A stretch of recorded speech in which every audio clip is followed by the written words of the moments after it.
tenemos que el análisis de los emisores y los procesos de la producción de los mensajes quedaron relevados desde el principio de la investigación empírica positivista de la comunicación, ya que los investigadores se dedicaron a realizar estudios de audiencia centrándose solo en esta parte del proceso de la comunicación. Debido a que sus investigaciones eran precisamente patrocinadas por los propios medios de comunicación o sus anunciantes. El interés entonces hacia la investigación de emisores y el proceso de selección de mensajes surgió hasta fines de los 70 y principios de los 80. Aunque previo a los 70 se realizaron esporádicamente estudios sobre la teoría Gatekeepers, sus influencias trataron de solventarse a partir de la sociología de la producción de mensajes, misma que enfatiza en el análisis de los emisores de la comunicación colectiva. Kurt Lewin, uno de los teóricos fundadores de la investigación de la comunicación, acuñó el concepto de gatekeepers en un experimento que realizó en 1942 durante la Segunda Guerra Mundial. De repente se preguntó por qué la gente come lo que come y se dispuso a investigarlo. Hay que recordar que durante la Segunda Guerra Mundial se vivía un contexto de mucha escasez. Para lograr esto, elaboró una teoría de canal. Se preguntó cómo llega el alimento hasta la mesa y por qué. De aquí surgió su teoría de canal. La horticultura es un canal, así como los negocios de alimentación y distribución. Las costumbres de un lugar, cómo adquirir los alimentos en el campo, hacer conserva los alimentos, se mueven paso a paso dentro de un canal y pueden parecer o no mucho tiempo en él, por ejemplo, una conserva. En cualquier caso, el punto importante es que los alimentos no se mueven por su propio impulso. Los alimentos entran o no en un canal y se desplazan en una sección a otra de canal por obra de un gatekeeper. Hay fuerzas que favorecen que el ama de casa deje llegar un alimento a su mesa. Lo atractivo que resulta y el bajo precio. De esta manera, un precio alto puede ser una fuerza que se opone a que el alimento entre a la casa. Si el atractivo y el precio se oponen al ama de casa, ella entra en un conflicto. Pero si el ama de casa hace que el alimento pase por esa barrera, entonces esa fuerza que antes se oponía se une a la fuerza de atracción, y el ama de casa defenderá hasta la muerte la decisión de obtener el alimento. El estudio de Kurt Lewin analizó 3 aspectos de gran relevancia entre las amas de casa. ¿Qué consideraban el alimento que deberían de estar dentro o fuera? ¿Cuáles eran la pauta de comida y el significado de comer, conformando así una estructura cognitiva? La motivación del ama de casa también era importante, sus valores subyacentes, la necesidad de elementos y obstáculos a superar. Por último, se analizó el conflicto que se le genera a la ama de casa, sobre todo en momentos de escasez. Algunas de las preguntas en que se apoyó Lewin: ¿qué alimentos usted ya ha suprimido a causa de altos precios? ¿Qué alimentos debería de suprimir a causa de los precios elevados? ¿Qué alimentos seguirá comprando incluso a precios elevados? De esta sencilla manera, lograron identificar los procesos de selección y rechazo en la compra de distintos tipos de alimento por parte del valioso líder de opinión familiar, el ama de casa.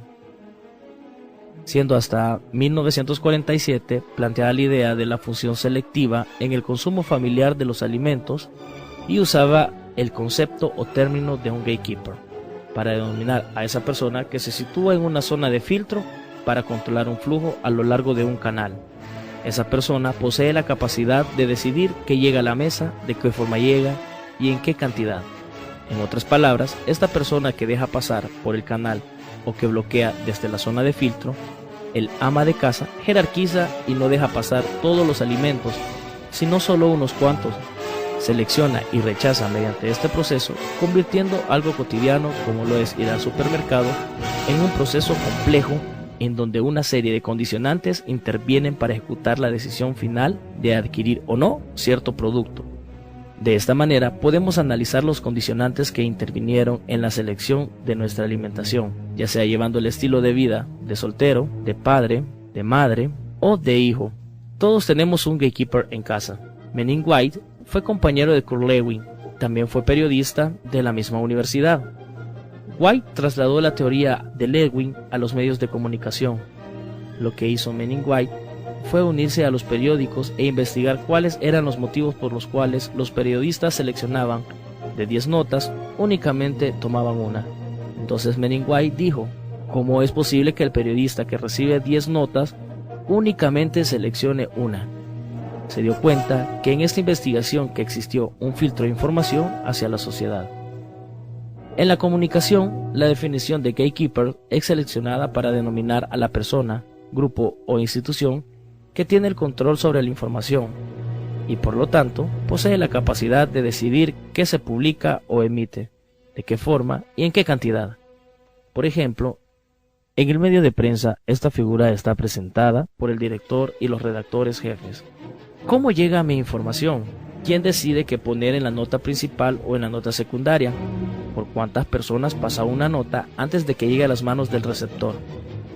Manning White descubrió que había ciertas condicionantes que intervenían en el filtro de esta especie de selección de información. Entonces la noticia no es tan completa como creíamos. El gatekeeper o guardabarrera selecciona lo que según él cree que queremos leer. Para poder entender el proceso de filtración hay que tomar en cuenta que toda noticia empieza desde fuera. El corresponsal es el encargado principal de obtenerlo. De aquí es pasada a diferentes personas, a diferentes oficinas de la misma central periodista. Pasa la noticia por todas estas manos para que al fin de cuentas sea filtrada únicamente con la información que nosotros estaríamos dispuestos a leer según los medios de comunicación. Nosotros recibimos una mínima cantidad de información. White jerarquizó los condicionantes de acuerdo a su influencia en 5 niveles: el nivel de factores, de niveles individuales, el nivel de procedimiento de los medios, nivel de organización, nivel extramedios, nivel ideológico. En el primer nivel de factores individuales, los condicionantes son sexo, edad, clase social, educación, valores personales y creencias, actitud política personal, clase social, orientación religiosa, valores profesionales. En el segundo nivel de procedimiento de los medios condicionantes son horarios de trabajo, cargas laborales, transporte de reporteros, canales oficiales rutinarios, roles profesionales y ética profesional. En el tercer nivel de organización, los condicionantes son política interna, recursos asignados, servicios informativos, infraestructura, tiempos, espacios asignados, condicionantes individuales de dueños o directores. En el cuarto nivel tenemos los extramedios, donde los condicionantes son políticos, económicos, competencia de otros medios. En el quinto y último nivel tenemos lo ideológico, neoliberalismo, modernización contra cultura popular, moralidad vigente, malinchismo, democracia, pluralismo. ¿Cómo compras algo pensando en que la otra persona desea escribirlo? ¿De qué forma somos influenciados con este tipo de mecanismos a los cuales una persona común no presta atención? ¿Quién tiene el poder y el control? Los medios. Lo que nos lleva a una pregunta: ¿qué es lo que queremos ver y cómo lo queremos ver? Esto nos lleva a una teoría llamada usos y gratificaciones, pero esta es otra historia.